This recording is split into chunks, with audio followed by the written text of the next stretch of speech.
All right, we have Michael Ledeen. Mr. Ledeen is with the Foundation for the Defense of Democracies. He held several positions in government, including, if I'm not mistaken, Michael, with the Reagan administration?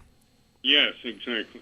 Mr. Ledeen, you wrote a piece called How to Defeat the Grand Bargain with Iran. And I kind of thought it was a done deal, that even if Congress turns the deal down, there probably isn't enough to override a presidential veto. But you suggest that maybe there's still something that can be done. First of all, Michael Ledeen, tell us, what are your objections with this deal?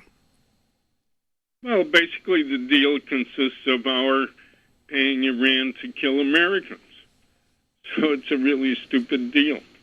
You know, you pointed out something that I think a lot of people are unaware, and that is that we have been paying Iran a great deal of money. I think it's been since the beginning of the first of the year, around $11.9 billion, as a result of awarding them, even before we reached any kind of accord, we were already giving Iran money. Oh, yeah, it's been going on since the original interim deal was made. It's more than 2 years now. And we've been unblocking about $700 million a month. About $700 million every single month Iran has been getting now for about a year and a half. And even Republicans up on the Hill were unaware of this. Yes, I was amazed sort of roaming around talking to people, including members of committees where there's been testimony about it. So, by and large, we're not well informed. People are not well informed about what is going on. And Iran, of course, has been making these IEDs more and more sophisticated. So, essentially, we've been paying Iran to kill our soldiers. Mr. Ledeen, we're going to take a quick break. Don't leave town. I want to talk to you some more about this Iran deal and what, if anything, can be done about it. Now, Michael Ledeen is a historian, also a foreign policy analyst. Used to be a consultant with the United States National Security Council, United States Department of State, and also the Department of Defense. He's now with the Foundation for Defense of Democracies. Wrote a piece called How to Defeat the Grand Bargain with Iran. Most of those trying to stop the approval of the Iran nuke deal are going about it all wrong. Michael, people like Donald Trump think that the reason we have such a bad deal is that Obama is a bad negotiator. But I think your argument is that this is exactly what Obama wants. Obama wants to give this deal to Iran. Obama is not being naive. This is exactly the deal that Obama wants.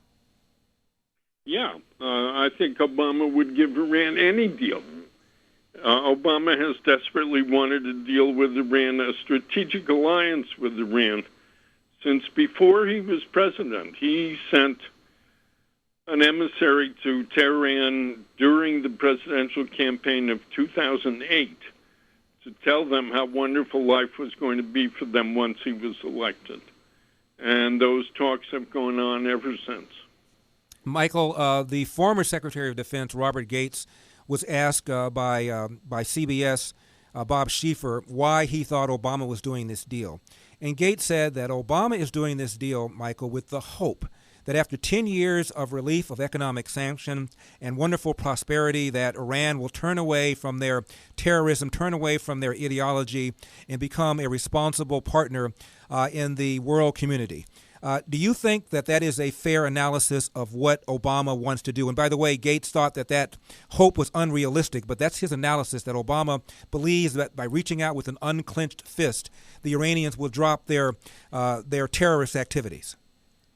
No, I don't think he believes that at all. I don't think anybody believes that. I don't know a living human being who believes that. I think that Obama's very comfortable making a deal with this Iran.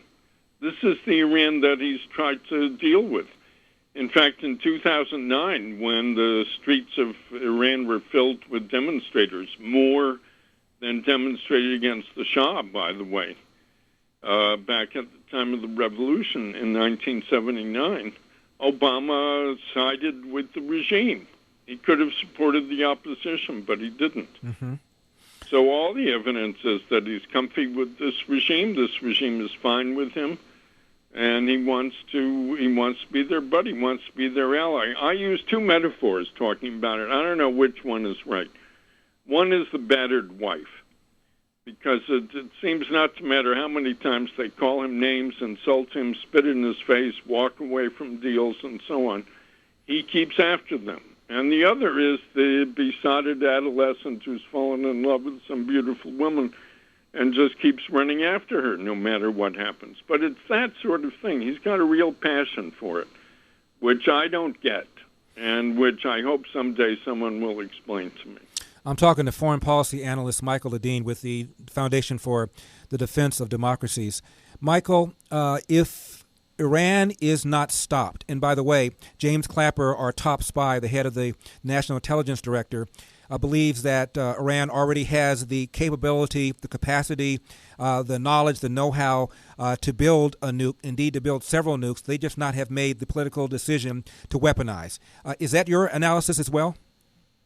Well, I don't know. I'm not, I don't have all the information that he has. But it does seem odd to me that a country like Iran, which has plenty of smart scientists and quite a lot of money, and has been trying to build a bomb on a crash program for more than 20 years, seems not to have one.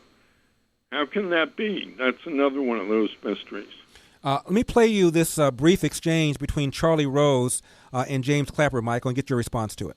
There are obviously some that I'm sure, would be advocates for having a nuclear weapon. But our assessment is there's one person who will make that decision, and that one person is the supreme leader, and at this point he's not made a decision to obtain a nuclear weapon. So he wants to eliminate the sanctions and make that a condition of an agreement, but believing that an agreement somehow will not eliminate the possibility of having a nuclear weapon. No, I think they will maintain the expertise and the capability in all the realms it takes to produce nuclear weapons and deliver them. And I mean, they have certain expertise now. In fact, it's a political decision for them, not that they don't have the technical wherewithal or the technical competence, because they do. Right now. Right now. They have the competence, and they've got 5,000 centrifuges, I understand.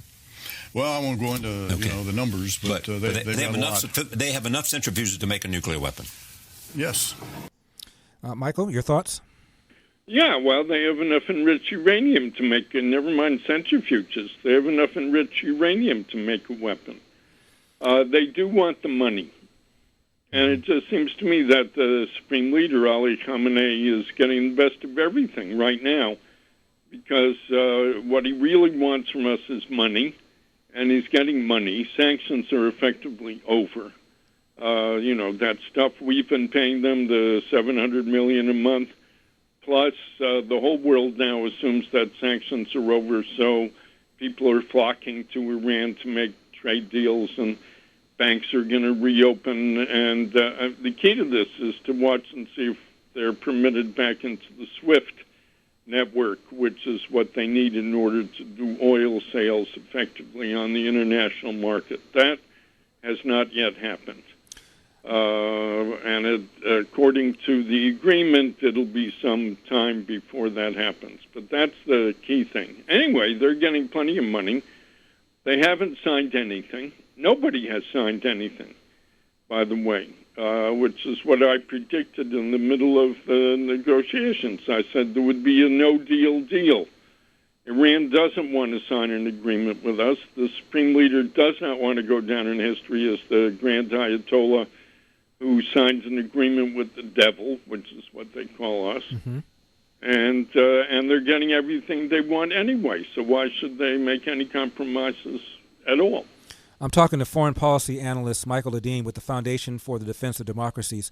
Michael, Donald Trump just a few days said that this deal will lead to nuclear holocaust. Do you share those concerns? Well, a lot of people say, Obama keeps on saying that it's my way or the military highway. So either we agree to this or we're going to get war. And the answer to that line is, but we already have war. Iran has been waging war against us for 36 years. We're just giving them more wherewithal to keep on waging war against us. We have yet to respond to all this. They've killed thousands of Americans and all over the world, most recently in Iraq and Afghanistan. And we are not moving against them. We're not doing anything. What should we do?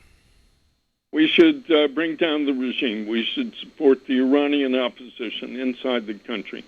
We should do to them exactly what we did to Gorbachev. Bring it down. And you don't want to bomb them or invade them or do any of those things that everybody talks about all the time. You want to subvert them and support revolution. Most Iranians hate the regime. Help them bring it down. That's the winning strategy. Michael, we just have 15 seconds left. If you're Israel, what does Israel do? Israel should do exactly that. They should support the opposition, too. Michael Ledeen, with the Foundation for the Defense of Democracies. The piece is How to Defeat the Grand Bargain with Iran. We're going to put it up on the blog, elderstatement.com. Michael, thank you so much for taking the time. We appreciate it. Thanks, Larry. My pleasure. Anytime. You got it. Anytime.